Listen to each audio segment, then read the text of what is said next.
Thanks for joining us on today's edition of the Market Report. And quite an interesting day for Nigeria.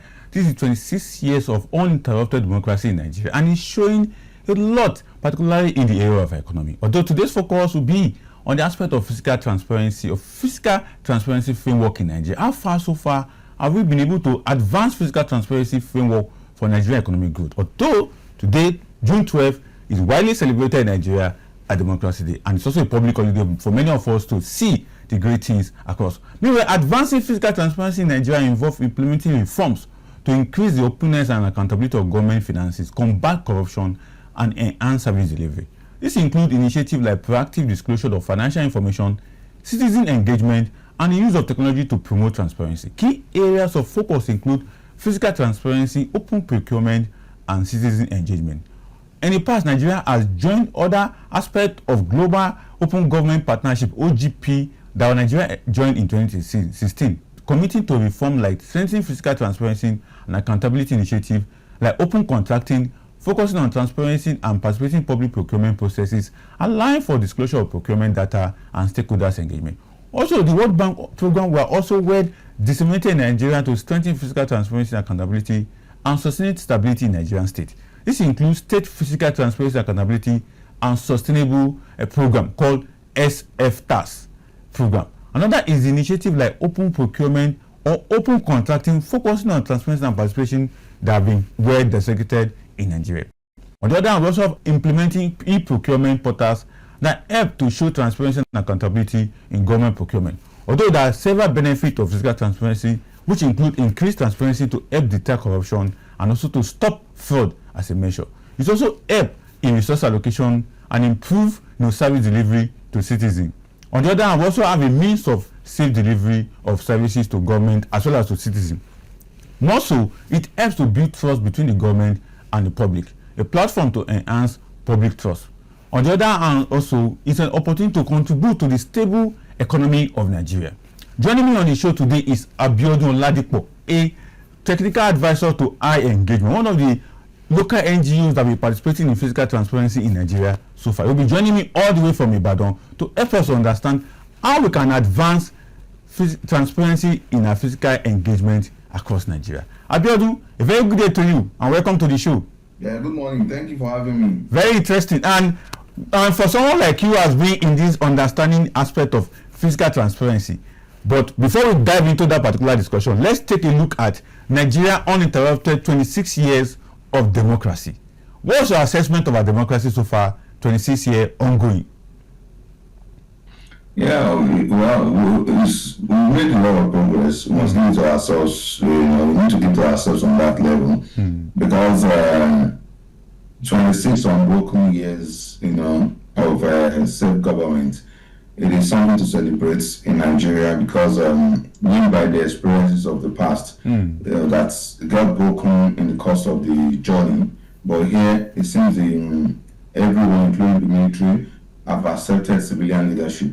And that's, to me, it's a plus. Yeah, we can talk about what has it delivered, but at least that people are allowed to govern themselves, to make that decisions on how to govern their society cannot be traded for any other thing. That freedom to choose who to lead you and you can make demand on government. Without any harassment or major harassment from government institutions. It's a plus for democracy, for self-government in Nigeria. We can talk about if the democracy have delivered the expected development to Nigeria. That's another conversation entirely. That in that conversation, we will not focus on politicians. It will be all citizens. So what part have we played in building a robust democratic process in Nigeria? But at least so far, so good. We've been able to transit from one government to another, one party to another, and we have accepted the leadership of civilian authority, which is a plus for a civilized society. Very interesting from you, Abidodun, and again, quite instructive when you talk about we have been able to transit from one government to the other, one political party to the other. But many Nigerians will want to ask the question that even though within these 26 years, we have seen that a lot of promises have not been fulfilled by people who have occupied power for the past 26 years, particularly in the area that we are going to focus on today, transparency framework. Fighting corruption has become one of the issues that many Nigerians have been asking questions on. But from your own angle, what would you have to say about fighting corruption, which is also very close to transparency framework in Nigeria? So fighting corruption, like I said, I said this thing that in democracy, both the governed and the government are both responsible for the state of society. So we need to get, because what I say in Nigeria most of the time is finger pointing. Them. But when you say we want democracy, it's self-government. It's about you being involved in how your society is being governed. So when we're talking about corruption and stuff, it seems it has become acceptable by the larger percentage of the country. So it's not about politicians alone, because in our community, we know how we celebrate people in political offices, how we elevate them suddenly, over every other person in this community. So that is on us, so you can ask questions. We want to ask questions. We can also decide to disregard those people in the community and say, oh, you are, like you are the face of evil in our society. But no, we celebrate them, and whatever a society celebrates becomes the culture. So when we want to pontificate and say politicians are corrupt or people are corrupt, what is our own role in this corruption? What is our own role in this corruption? So we need to ask those questions. When you collect money before you vote, you are also playing a part, in that corrupt process. So if you are looking at democracy, there's a need for us to look at holistically, both from the perspective of the government and also the governed, because it is a society. Both have responsibility. They both have duties, responsibility, obligation, and rights. So you cannot be claiming rights without filling your obligations. So these are the kind of things that we need to look at holistically if we actually want to grow our democracy to the place that it will deliver development to all of us. We know these people, the people in government offices, they are from our community. We know them. We see them. We celebrate them. We go to their houses. We make demands on them. We make unreasonable demands on them. We cannot come back and say there is corruption. Once somebody is appointed or elected, we are everywhere congratulating. What are you congratulating for? So we know all these things. So we can decide to pretend as if we don't understand the issues. No, I don't believe so. I think that all of us are culpable in how what are the state of our society, how the state we are now. Maybe maybe it's proportional, maybe it's at different level, but all of us are actually responsible. In democracy, both those in government and those and ordinary citizens have roles to play. And if everybody fails to play their role, then this is what you get. Exactly. When you talk about the roles to play, I know critically that you have been doing your own role as a technical advisor of IEngage Hub Ibadan, particularly in the topic of today, transparency framework we're talking about. But many Nigerians will be asking the question, what do we really mean by physical transparency? Can you help us break it down to some of our viewers understanding physical transparency? So it still comes back to what I was talking about, the participation of citizens in how the society is governed. So physical transparency is saying this money in the custody of government is our money. Those in authority did not bring that money from their houses or from their offices. So it is our money through our taxes or even through our resources that they exploit and they make money from. So it is our money. Then the physical transparency is to begin to ask questions. How is our money being spent? How is our money? Those are the questions of physical transparency. So how? Tell us how you spend. It just sometimes government wants to do something like this is bogus. That is beyond elementary understanding, beyond what we can understand. But it's just as simple, it's just a bigger scale of what we do in an individual life. If you give somebody money to go do something for you, you expect the person to also give you feedback on how the money was spent and the result that you get. And that's the fiscal transparency. Your taxes, your revenue from natural resources and so. It's just government telling you how the money was generated, what is coming from what, and how we are spending it. Simple as that. And if they don't want to, even if they don't want to, like we do, like say in our personal life, if you give somebody's money and the person does not give you, does not account for the money you give the person to do something for you, you call the person and say, okay, this money that I gave you, how do you spend it? And the person will break it down and better spend money. And if you are okay, you are okay. If you are not okay, you ask questions. So it's just as simple as fiscal transparency in a layman's understanding.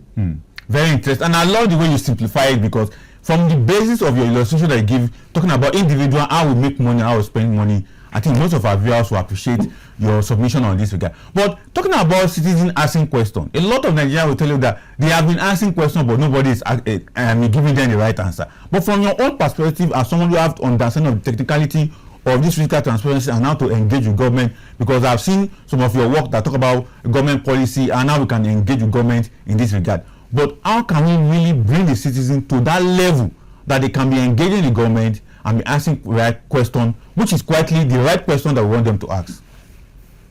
So very well, thank you. And that is what you just raised now is the reason why we set up IEngage. Because we work in governance space and realize that even when there are laws, like freedom of information law, talk about OGP, even open contracting, procurement and so, even there are all these things available. People don't understand they are available because they have this view of government of you cannot question government. So we at IEngage, we decided to say, okay, let's even begin to educate people on how they can relate or they can engage with government. And that's why the IEngage was founded, to educate, to sensitize citizens on how to engage government, how to, to ask questions, how to make contribution to budget process and stuff like that. That's why. So I think that 25 years, it looks like a very long years, but in the life of a nation, it's still a very, we are still at the teaching level, at the infancy level, so to speak. So people are not conversant with democratic culture. So we need more enlightened people, more organizations. Unfortunately, because of the cuts in all these hits, because that's where the supports are. Exactly. They kind of spoke from. More organizations needs to come up to begin to educate people, on how to actually ask questions. It's funny that we have at every level of society, we have representative. At the world level, you have a councillor. At the local government level, you have a government chairman. You have House of Assembly members. In some cases, one government will have 2 House of Assembly members. At the other level, you have the governor of the state. Then you have House of Rep member. You have senator that they are the corporate. The president that has the entire country as his constituents.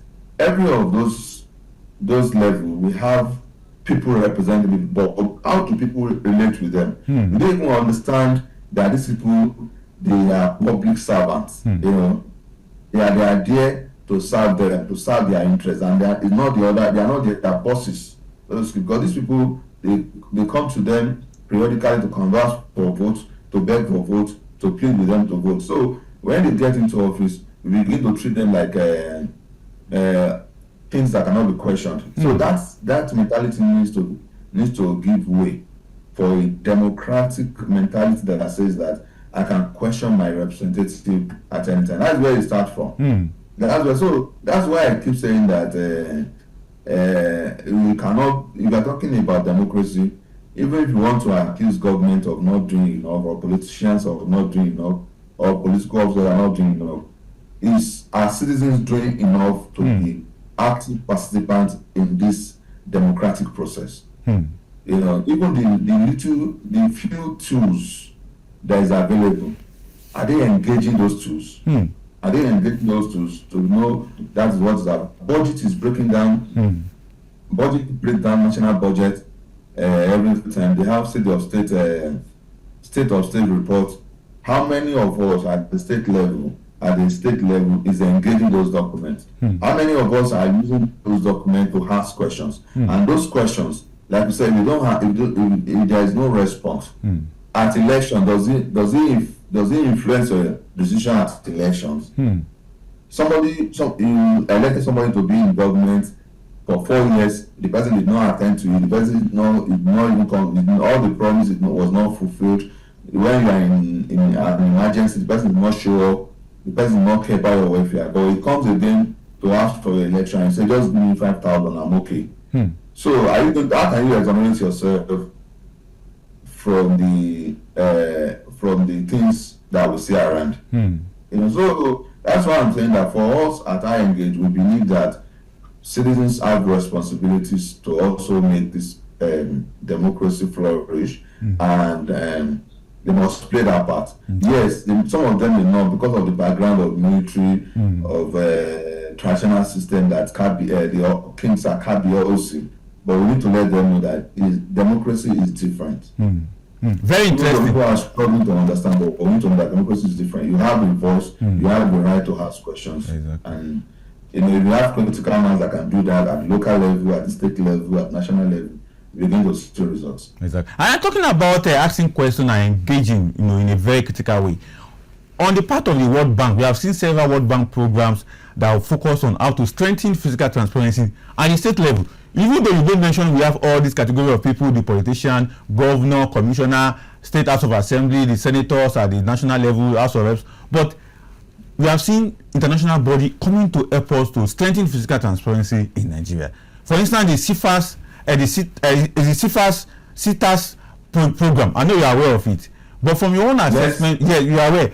From your own assessment, how far do you think that program has really deepened the understanding of fiscal transparency among states? We know federal government is trying its best. Federal government, for instance, the OGP that you may mention was signed in 2016 by federal government, and they have been doing nothing about it. But at the state level, we still find it difficult to understand how states are managing their transparency from the angle of fiscal policies. Can you help us to understand how far that program?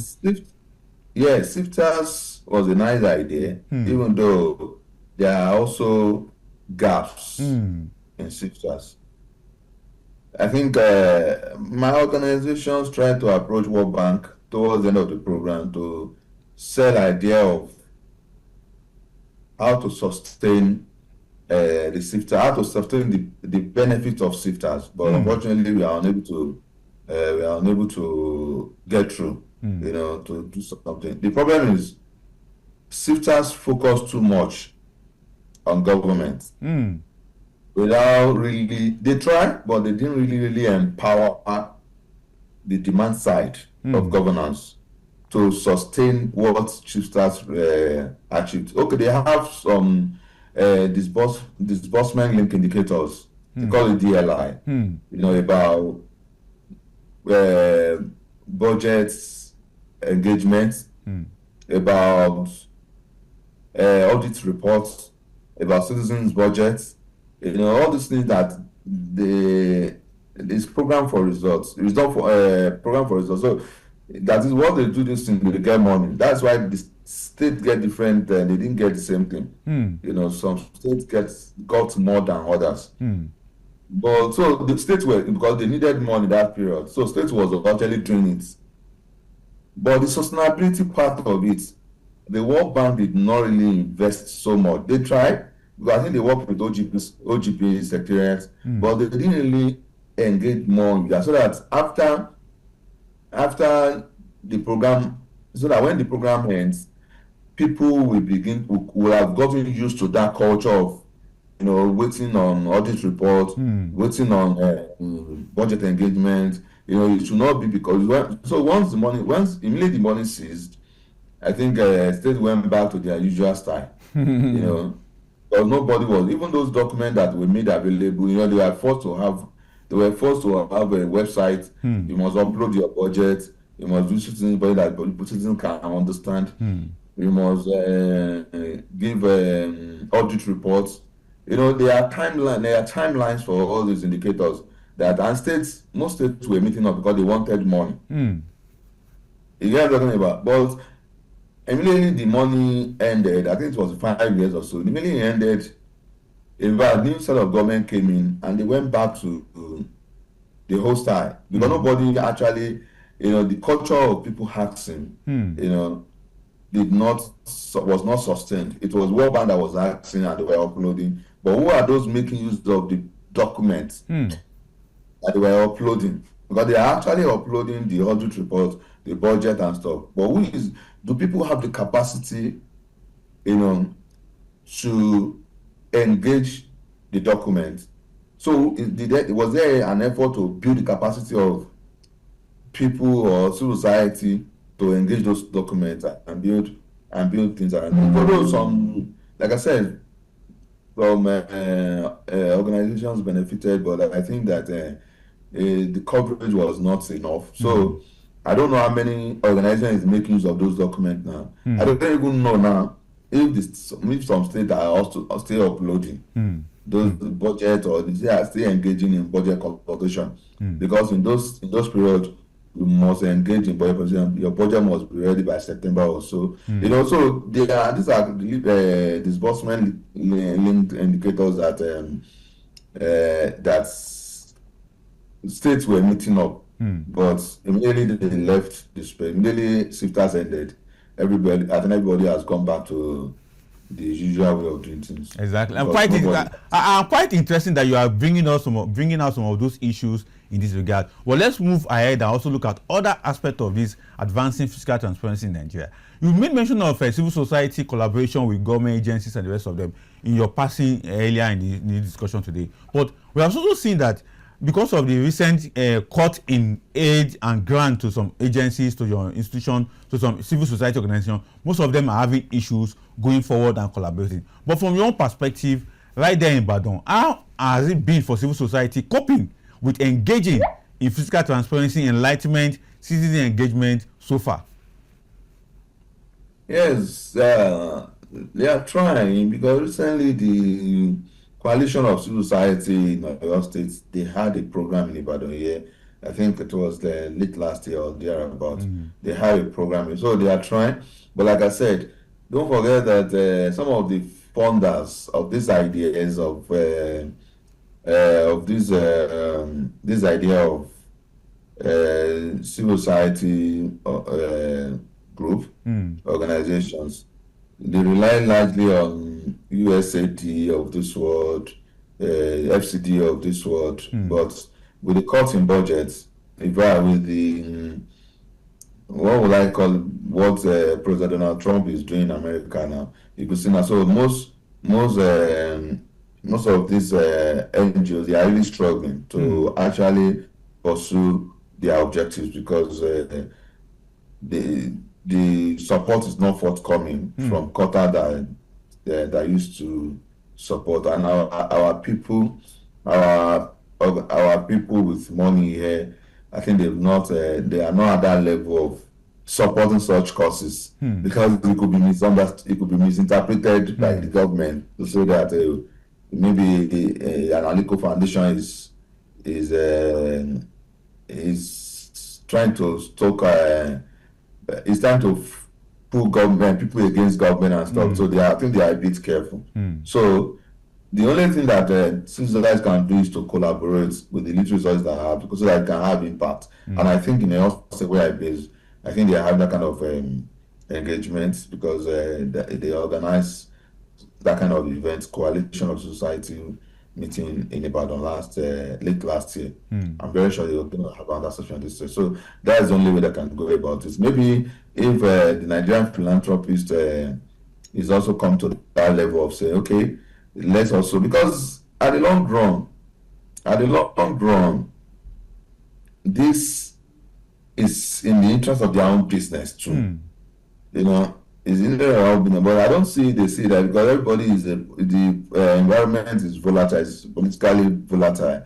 So you don't want to just dip your hand in things that will make people in government think that you are pulling people against them, you know. So I think that but if you want to actually get ahead with this democracy, there's a need for us to have this local philanthropists that can support these NGOs, you know, to do transparency, to do to ask questions, you know, to demand for physical transparency, to demand for accountability, so that the little resources that we have will be optimally used for the people. Exactly. Yeah. All right. Abidodun, I really want to thank you for coming on the show today, although we just need to stop at this point in time. But your submission, as well as your idea around how we can advance physical transparency in Nigeria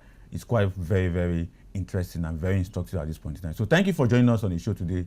Thank you for having me. I appreciate it. So maybe very soon we'll still call on you to help us out on some of the aspects of physical transparency in regards to citizen engagement and education in Nigeria. Yeah, I'll be looking forward to that. Right. It will be a pleasure to come back again. All right, now thank you so much. So enjoy the rest of your day in Ibadan.